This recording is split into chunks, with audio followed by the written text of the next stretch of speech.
जनाब मुंसिफ की इजाज़त से मैं ये कहना चाहता हूँ कि यहाँ पर हम जो डिबेट कर रहे हैं इसकी नौबत क्यों आन पड़ी है, क्योंकि जो मुल्क का नौजवान है वो मुल्क छोड़ के जाना चाह रहा है। तो जब मुल्क छोड़ के नौजवान बाहर जाना शुरू हो जाएंगे, पढ़े लिखे नौजवान मुल्क से बाहर जाना चाह रहे हैं, तो यहाँ पे सिर्फ लेबर बचेगी। ठीक है, वो लेबर ना वो कुछ नए स्टार्टअप्स कर सकते हैं, वो पुराने ख्यालात के लोग सारे यहाँ पे मौजूद हैं, और जो पढ़े लिखे लोग हैं जिन्होंने मुल्क की इकॉनमी स्ट्रॉन्ग करनी है, नए स्टार्टअप्स करने हैं, यहाँ पे कमाना है, मुल्क की तरक्की में एक मेजर रोल अदा करना है, वो सारे बाहर जा रहे हैं।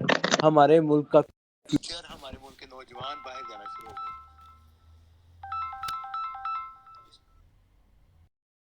इस चीज से यानी कि वो मुल्क में रहे और किस तरीके में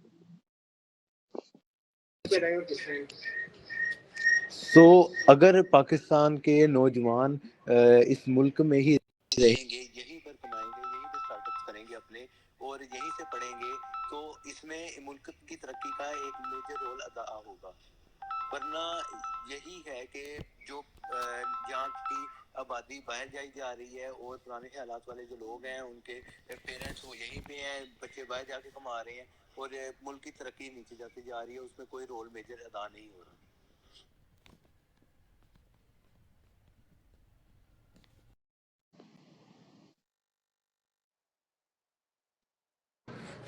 सो अगर पाकिस्तान के नौजवान बाहर नहीं जाएंगे तो उसका क्या फ़ायदा है?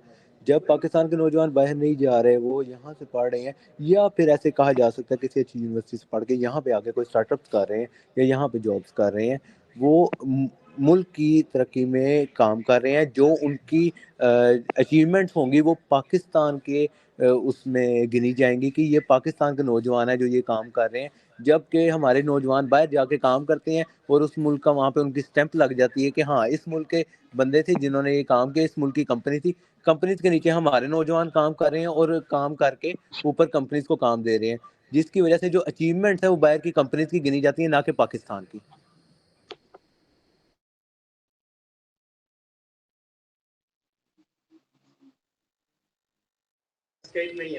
और this is it from my side and I want to invite Ahmad to carry on.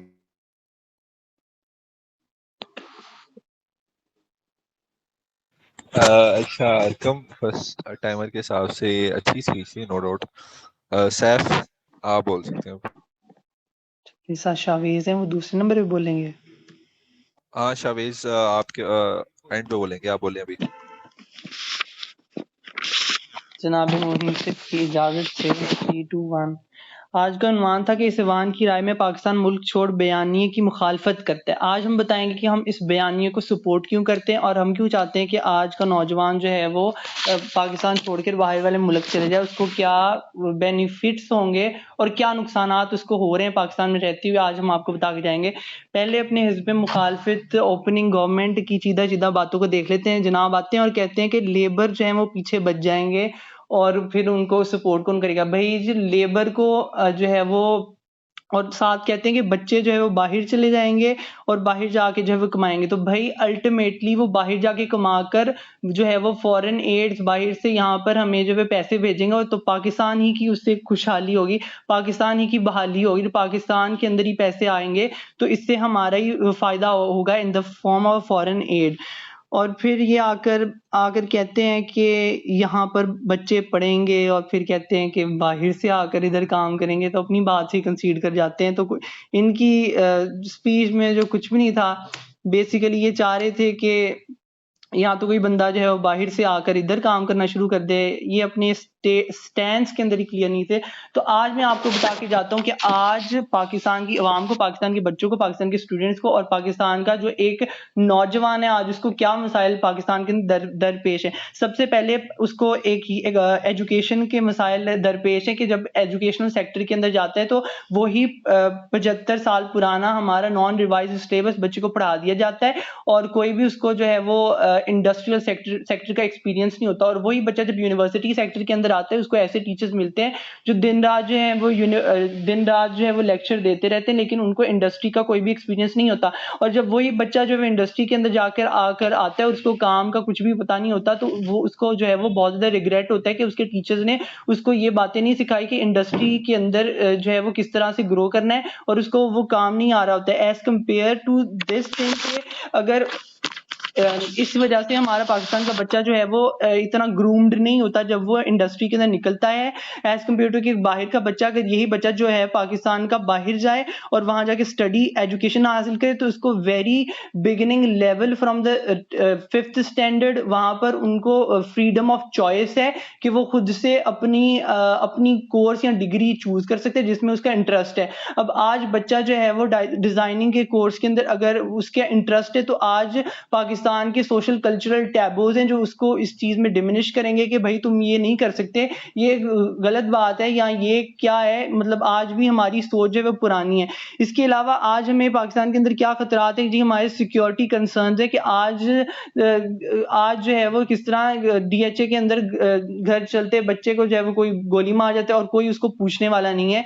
एक सोशल कॉन्ट्रैक्ट होता है कि जो स्टेट और लोगों के दरमियान के अंदर होता है कि हम जो है वो गवर्नमेंट को पैसे देते हैं, टैक्स देते हैं, उस टैक्स की मद के अंदर गवर्नमेंट हमें जो है ये बेसिक राइट्स जो है प्रोवाइड करती है जिसमें सिक्योरिटी का राइट आता है और हमें जो है वो सिक्योरिटी का राइट आता है। इसके साथ साथ जो है वो फ्रीडम ऑफ एक्सप्रेशन और इस तरह के हमें राइट प्रोवाइड किए जाते हैं। तो आज ये हमारा जो सोशल कॉन्ट्रैक्ट है यही पाकिस्तान की गवर्नमेंट है ये ब्रेक करती हुई हमें नजर आती है कि पाकिस्तान के लोगों को तहफ़्फ़ुज़ देना, उनको सिक्योरिटी देना और उनके जो इकोनॉमिक चैलेंजेस है उनके अंदर हेल्प करना। तो ये सोशल कॉन्ट्रैक्ट को ब्रेक करती हुई हमें आज नजर आती है, जिसकी वजह से हमें लगता है कि आज पाकिस्तान का नौजवान, आज पाकिस्तान की अवाम को और पाकिस्तान के जो नौजवान और पाकिस्तान के जो लोग हैं जो इस काबिल है कि बाहर जाके कुछ कर सकें कि वो इस बहाने को हम इस बेस के ऊपर सपोर्ट करते हैं। इसी तरह हम इकोनॉमी की बेस के ऊपर अगर देखें तो okay Saif, thank you. Okay जिनके लिए डिबेट कर रहे थे वो तो खैर चले गए, लेकिन हम फिर भी कंटिन्यू करेंगे एट द एंड। अहमद भाई आ जाओ। मुंसिफ की इजाजत से सबसे पहले ना मैं इनके केस का पोस्टमार्टम करूंगा और फिर मैं आपको बताऊंगा कि इन्होंने क्या बातें की हैं, क्या हमें यानी कि कन्वे करना चाह रहे थे और क्या इनका यानी कि केस था। केस तो था ही नहीं, बस वन लाइनर छोड़ के चले गए हैं। सबसे पहले आए हैं एजुकेशन सिस्टम पे आए हैं। एजुकेशन सिस्टम पे आए हैं कि हमारा वही 75 साल साला वही चल रहा है। एजुकेशन सिस्टम जो हमें कुछ नया नहीं बता रहा, जबकि इस चीज से ये खुद कासिर है कि एजुकेशन सिस्टम काम कैसे करता है। ठीक है, अभी इसको मैं थोड़ा आगे एलेबरेट करूंगा कि हम किस तरीके से इसमें बेहतर हैं और यानी कि पाकिस्तानी अवाम के यानी कि किस तरह यानी कि बाहर के मुल्क में मारना है, जबकि वो आके अगर यहाँ पे खुद काम करेंगे, यहाँ पे अपने यानी कि मुल्क को प्रमोट करेंगे तो किस तरीके से बेहतर होगा। सबसे पहले मैं इनकी बात करूंगा कि मेरे पहले जो मुकर्रर आए ना उनका तो इन्होंने मुद्दा समझा ही नहीं। मुद्दा समझा नहीं है, आके पता नहीं आए बाय शाये पता नहीं foreign add, remittances, education system, DHA में कोई गोली मार जाते हैं। अजीब किस्म का केस समझा के जा रहे हैं जो मुझे बिल्कुल समझ नहीं लगा है कि क्या इन्होंने कहा है। कि मैं अब इनके आता हूँ लिबर्टल्स की तरफ, फिर मैं अपना पॉजिटिव मुद्दा दूंगा। सबसे पहले आए हैं कि इन्होंने आके बात कर दी है कि पाकिस्तान फॉरेन एड पे चलता है। इन्हें ये नहीं पता कि पाकिस्तान से जो बाहर जाता है वो फॉरेन एड देता है या दूसरी कंट्रीज हमें फॉरेन एड देते हैं और आके यहाँ पे हमारे साथ बहस कर रहे हैं। कोई बात समझ नहीं लगी। एजुकेशन सिस्टम और इन्होंने इंडस्ट्री को कंबाइन किया, इंटरलिंक किया कि इस तरह एजुकेशन सिस्टम और यानी कि इंडस्ट्री में बंदा जो होता है वो नाकाम होता है, उन्हें समझ नहीं आती कि क्या हो रहा है क्या नहीं होता। एजुकेशन सिस्टम अब हमारा वही एजुकेशन सिस्टम है जहाँ पे एक बच्चा जो सॉफ्टवेयर हाउस यानी कि जिसने यहाँ से मैट्रिक की है, यहाँ से आगे उसने यूनिवर्सिटीज पे गया और यहाँ के यानी कि बाहर के कंपनीज यानी कि गूगल जैसी कंपनीज हमें हमारे बच्चों को चाह रही है कि आओ हमारे पास काम करो, और ये कह रहे हैं कि हमारा एजुकेशन सिस्टम ही पुराना है, यानी कि यहाँ पे कुछ समझ ही नहीं आ रही। इन्होंने आके बात कर दी कि फ्रीडम ऑफ चॉइस नहीं है। मुझे नहीं लग रहा कि इनके वालिदैन ने इन्हें कहाँ पे डीपीटी में डाला है या कहीं पे डाला है, इनके पास फ्रीडम ऑफ चॉइस है या नहीं कुछ समझ नहीं लगे यार। इन्होंने आके सोशल कॉन्ट्रैक्ट की बात कर दी है। यार सोशल कॉन्ट्रैक्ट सही में आप किस तरीके से सोशल कॉन्ट्रैक्ट यहाँ के बताना जा रहे थे कि किस तरह सोशल कॉन्ट्रैक्ट होता है। ये वो बात सारी ये थी कि पाकिस्तान में बंदे को रहना चाहिए, यहाँ से छोड़ के जाना चाहिए, जबकि मैं बता रहा हूँ मौजूदा सूरत हाल को मद्देनजर रखते हुए लोगों को पाकिस्तान में रहना चाहिए। क्यों? एक तो सबसे पहली वजह है कि इस वक्त हमारी फाइनेंशियल कुछ इस क्राइसिस डले हुए हैं जो सिर्फ पाकिस्तानी अवाम ही खुद बेहतर कर सकती है, ना कि कोई आके फॉरेन एड करके चल जाएगा या ऐसे कर जाएगा वैसे कर जाएगा। मेरे पहले मुकर्रर इस चीज को बता के गए हैं कि हमारे यानी कि किस तरह जो बंदा पाकिस्तान में रहेगा, स्टार्टअप्स करेगा, अपने यहाँ पे खुद कमाएगा और सब कुछ करेगा, और वो आगे बेहतर करके जाएगा, यानी कि अपने लिए बेहतर कर रहे हैं, ना कि किसी और के लिए। जिस तरह उन्होंने बताया कि दूसरी कंपनीज अपना टाइटल लगा देती है कि मेरे बंदे ने ऐसे काम किया है, जबकि हमारी नेशनैलिटी यानी कि हमारा वीजा वगैरह हर चीज को साइड पे रख देते हैं, जबकि हमारे इसी एजुकेशन सिस्टम से बढ़ के वो आगे निकल जाते हैं। लेकिन कोई समझ नहीं आई, इनका केस कुछ भी नहीं था, आगे एजुकेशन सिस्टम से शुरू हुए हैं, foreign add remittances, labour, social contract, समझ से बाहर था। अब मैं आपको बताता हूँ कि मेरे पहले मुकर्रर आके क्या कह के गए हैं, और यानी कि हम उस तरीके को, ये हमारे लिए किस तरीके से बेहतर है। मेरे पहले मुकर्रर आके बता के गए हैं कि पहले, सबसे पहले पाकिस्तानी अवाम के हर उस नौजवान को पाकिस्तान में रहना चाहिए, ना कि बाहर, ताकि वो अपने इस मुल्क के लिए बेहतर करे, ना कि दूसरों के लिए बाहर जाके करे। ठीक है, सबसे पहले ये चीज इन्हें समझने की जरूरत है। दूसरी चीज यानी कि जब वो अपने मुल्क का बेहतर करेगा, कि उसी तरह वो हमारा मुल्क ऊपर जाएगा, ना कि यानी कि उससे कुछ होगा। बस इतना ही मेरी तरफ से होगा। बेहतरीन Ahmad. Shavez, you have the mic.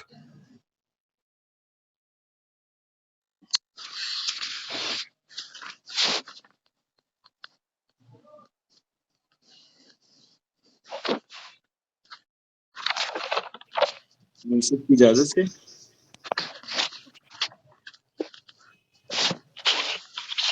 जी शावीज इजाजत है।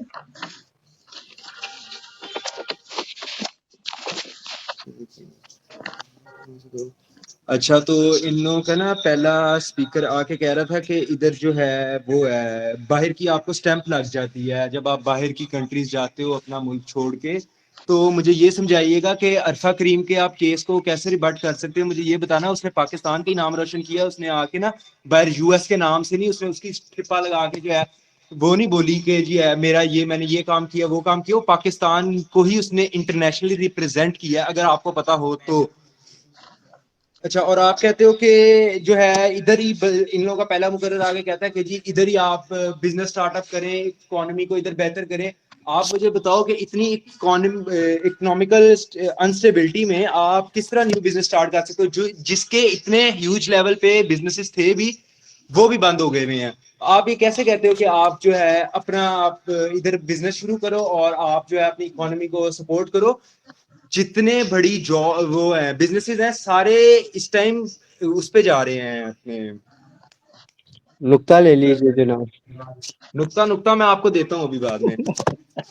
और आप कहते हैं कि इधर जो है मेरे मुकर्रर ने आके बात की कि जो है इधर वो है आपका सोशल कॉन्ट्रैक्ट आपका नहीं होता। उसने सही बात की है, आप इधर टैक्स पे करते हो, आपको वो फैसिलिटीज नहीं दी जाती जो आपको बाहर के मुल्क में दी जाती हैं। बाहर के मुल्क में जिस तरह का जस्टिस है वो पाकिस्तान में नहीं है, ये सबको पता है। और इतना भी कोई बच्चा नहीं है कि जो आगे से कह दे कि नहीं जी इधर ये नहीं होता और वो नहीं होता। इसको रिबट करके दिखाओ ना फिर मेरे प्यारे भाई।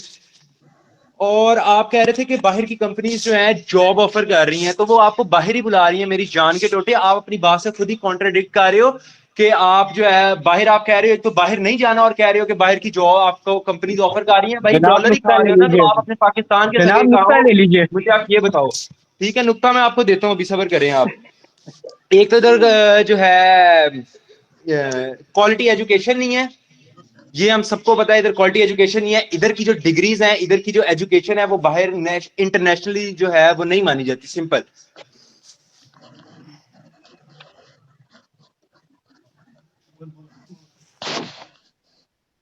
और आप जो है कहते हो कि हाँ इकोनॉमी को बेहतर करना है। आप जो है बाहर से जब डॉलर भेजोगे ना तो आपकी इकोनॉमी इधर खुद ही बेहतर हो जाएगी, ना कि आप पाकिस्तानी रुपए इधर, वो भी आप बहुत मुश्किल है आजकल के दौर में कमाना। और आप कहोगे कि जी मैं यहाँ से पैसे कमा के अपनी इकोनॉमी को बेहतर करूंगा।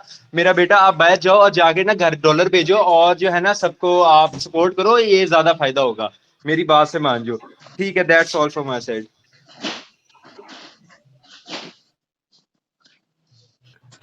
जनाब नुक्ता तो दिया नहीं आपने। नुक्ता मैं लेता हूँ आपसे बाद में।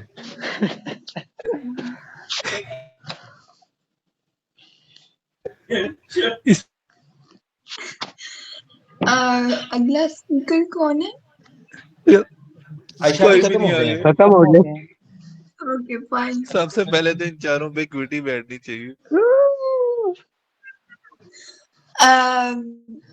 यहाँ पे अच्छा अरकम है अभी। अरकम आपको ये थोड़ा सा प्रैक्टिस सेशन देके कुछ अंदाजा हुआ? जी काफी हद तक अंदाजा होगा। Okay. This is not exactly how debates go. ये just for you और मेरा ख्याल है कि सुषमान चले गए. आपको थोड़ा सा वो डेमो दिखाना था. अच्छा.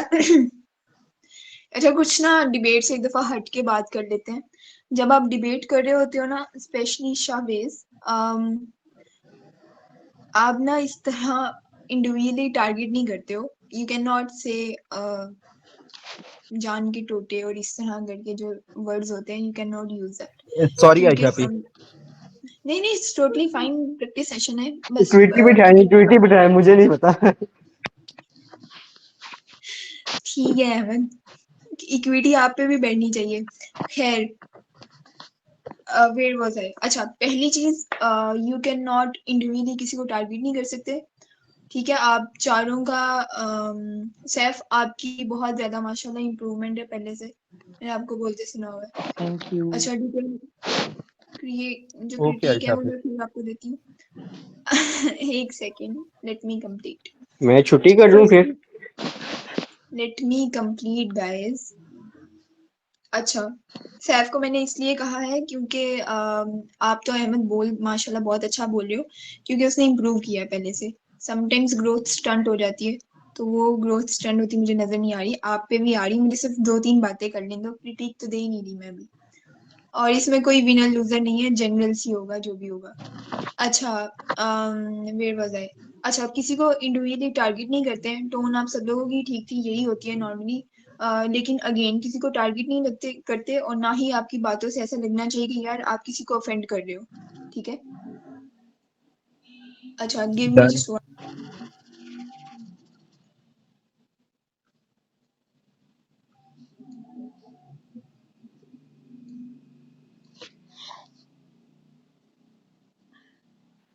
जो आपको डिटेल की ठीक है ना, वो आपको अली दे देंगे. मैं जरा, सबसे पहले कौन आया था? अच्छा, सबसे पहले कौन बोला था? अरकम बोला था ना? अरकम बोले थे. For you, it was your first time, right? I really like the thing Yes. कि आपने जो आते ही कॉन्टेक्स्ट सेट करने की कोशिश की थी. जैसे आपने बताया कि यार हमें अब जरूरत क्यों पड़ रही है इस चीज की. ठीक है, आज की नौजवान नस्ल को या आज के जो इंडिविजुअल इंसान है, पाकिस्तान का जो यंगस्टर है, उसको क्यों जरूरत पड़ी है कि वो मुल्क से बाहर जाए. ऐसी क्या आफत आ पड़ी है कि उसे यहाँ से बाहर जाने में जो है वो सुकून नजर आ रहा है. ठीक है, this was very good on your part कि आपने आते ही जो है ना वो कंटेक्स्ट सेट करने की कोशिश की. That was very good for me. Hats off to you. ठीक है, कीप दैट अप. उसके अलावा आप, ओके, और मैं बता रही हूँ कि डिटेल आपको क्रिटिक जो है ना वो अली दे देंगे. अली दे दीजिएगा मुझे, एक्चुअली 5-6 मिनट के अंदर निकलना है, तो जरा जल्दी. श्योर. अच्छा, उसके बाद आते हैं. उसके बाद कौन आया था? उसके बाद एक सैफ आए थे. अच्छा,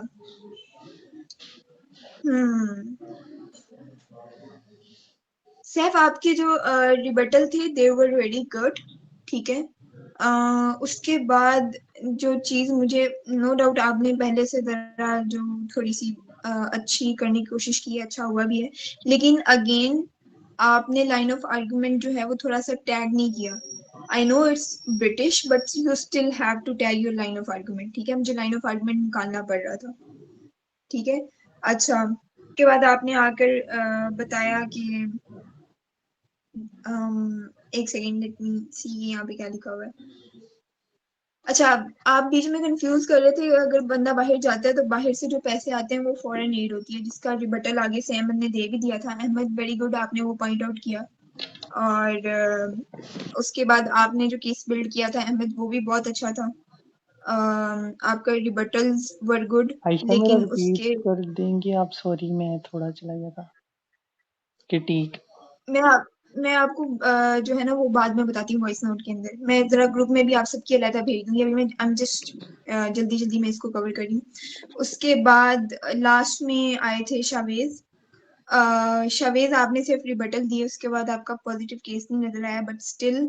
अच्छा, एक चीज जो बहुत इंपॉर्टेंट है, आपने अल्फा क्रीम की एग्जांपल दी थी. अल्फा क्रीम की जब एग्जांपल देते हैं ना तो उसको फिर एनालाइज करते हैं. आप उस रिबटल में क्या कहना चाह रहे हैं कि अल्फा क्रीम के बारे में, मतलब आपने अल्फा क्रीम का एक वन लाइनर दिया और उसके बाद आपने मुझे नहीं बताया कि अल्फा क्रीम से आप क्या अचीव करना चाह रहे हैं, रिबटल में कहना क्या चाह रहे हैं. उन्होंने नाम रोशन किया, तो उसका इस टॉपिक से क्या ताल्लुक है? समझ आ रही है शावेज? जी आयशा आपी, मुझे समझ आ रही है। वो मैंने इनके फर्स्ट स्पीकर को रिबट किया था जो कह रहे थे कि बाहर आप जाते हो ना तो आपको बाहर के मुल्क की स्टैंप लग जाती है। आप हाँ मैं इस चीज को रिबट किया था। हाँ, वो आपने ना एक लाइन में बोल दिया था कि अल्फा ग्रीन ने जो है ना वो नाम रोशन किया था कि नहीं किया था, अगर आपको पता हो या ना पता हो। These were your quote to quote line, right? लेकिन इससे मुझे ये समझ नहीं आया एज अ जुडिकेटर कि आप इसे क्या अचीव करना चाह रहे हो। अगर आप इसको एक्सप्लेन आगे करते ना कि देखें अल्फा ग्रीन जो थी वो भी बाहर गई थी, ठीक है, और उन्होंने भी मुल्क से बाहर जाके जो इनहेंस किया था अपना वर्क, उसके बाद वो पाकिस्तान के अंदर अल्फा ग्रीन टावर भी एक बना हुआ है, ठीक है। पाकिस्तान के अंदर वो एक नई टेक्नोलॉजी ला सकती थी वो, और बहुत कुछ आप आगे जाके बता सकते थे कि किस तरह वो उन्होंने फायदा दिया पाकिस्तान को बाहर जाके, एटसेट्रा एटसेट्रा। ओके आयशा ये बात आपी। समझ में आ गई? हाँ जी। अच्छा Ali, now you can give your detail critic.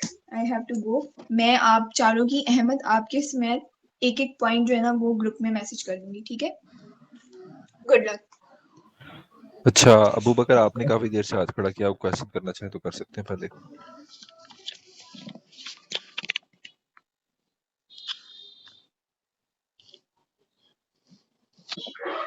अस्सलाम वालेकुम। वालेकुम अस्सलाम। क्या हाल है आपका? अल्लाह का शुक्र, मैं ठीक। आप कैसे हो? अल्हम्दुलिल्लाह। बॉस मैं नया हूँ डिबेट में, तो मुझे कुछ डिटेल बताइए इसके बारे में। क्या चाहिए थी? मैंने इससे पहले डिबेट कभी नहीं की, इससे पहले तो जी जी।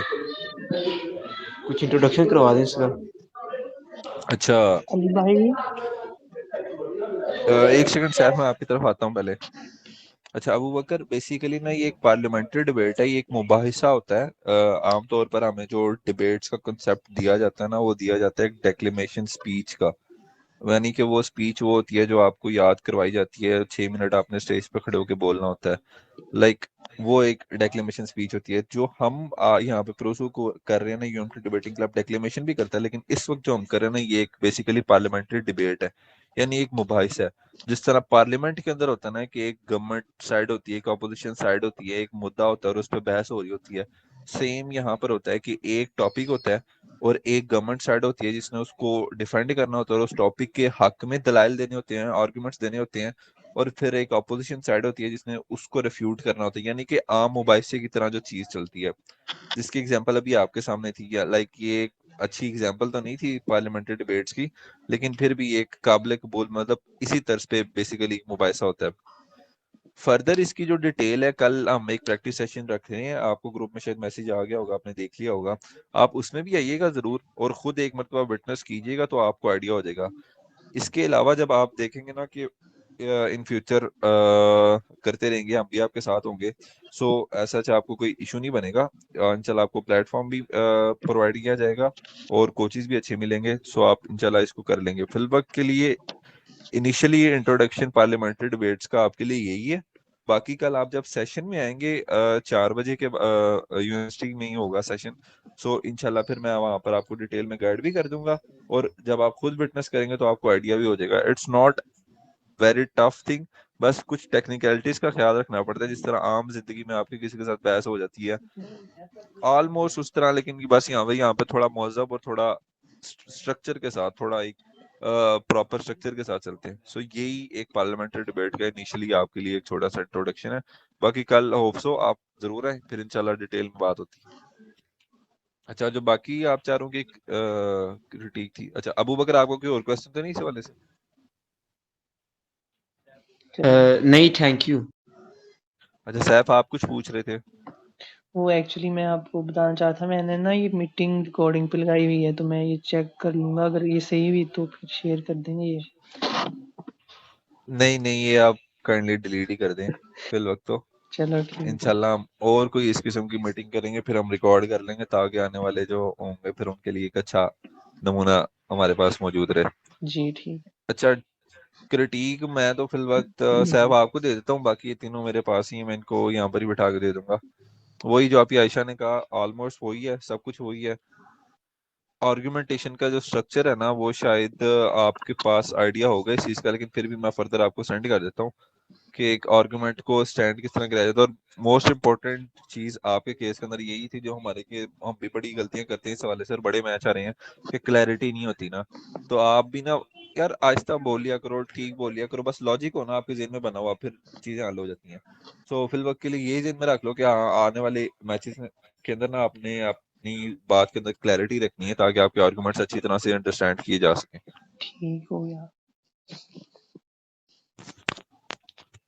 चलें फिर कल शाम 4 बजे आप सबसे मुलाकात होती है यूनिवर्सिटी के अंदर, और रिकग्नाइज कीजिएगा कल असद भाई भी आ रहे हैं। So it will be all तकरीबन मतलब टाइम पर आइएगा, ताकि हम टाइम पे फिनिश कर सकें। हम कोशिश करेंगे हम 1 से 2 राउंड हो सकें, एक दिखाने के लिए जो न्यू कमर्स आए हैं, बाकी दूसरे में फिर उनको भी अगर बोलने का मौका दिया जाए तो वो भी हो जाएगा। तो कल फिर आप सब होप सो आप 4 बजे आएंगे। तो अब तक ख्याल रखें अपना, मेरी तरफ से अल्लाह हाफिज। अल्लाह हाफिज।